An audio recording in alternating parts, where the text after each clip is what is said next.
Abrimos a billa e non sabe absolutamente nada, ningunha soa gota. É o problema ao que se enfrontan os veciños desta aldea cando chega o verán. Pero, Alba, que é o que ocorre? Por que non tedes auga aquí na villa? Nada, aquí levamos como 10 anos con problemas de suministro de auga da traída, con pouca forza, pero desde fai 2 anos, a partir das 8:30, 9, dependendo do día e demais, nos quedamos sin auga.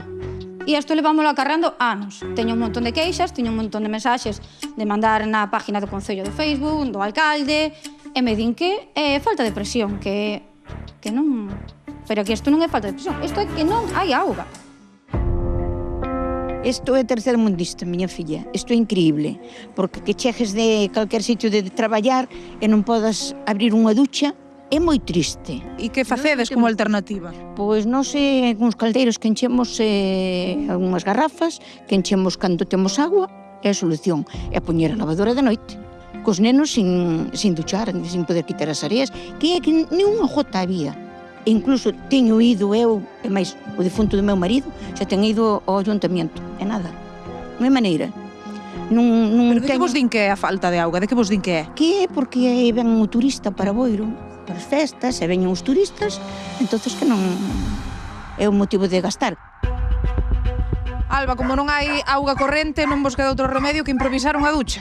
Improvisar un depósito antigo que tiñamos, do fallado, un grifo normal, villa, e como podemos enxaguar os nenos ao vir da praia, porque non hai maneira de facer vida. Alba, no baño tampouco hai. Nada, hai que suministrar cunha xerra e co caldeiro, porque isto, unha vez que se vacía a cisterna, despois non hai maneira de enchela.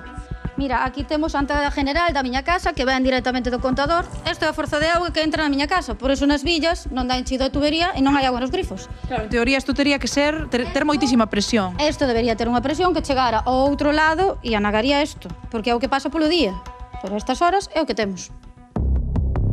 Eu teño que ter todo o verán garrafas de auga ou cubos de auga, incluso para botar no váter. É penoso que nestes anos en que vivimos en este siglo, que miren por facer obras e un montón de cousas no pueblo, que os vexo moi ben, pero que miren unha cousa esencial para a vida.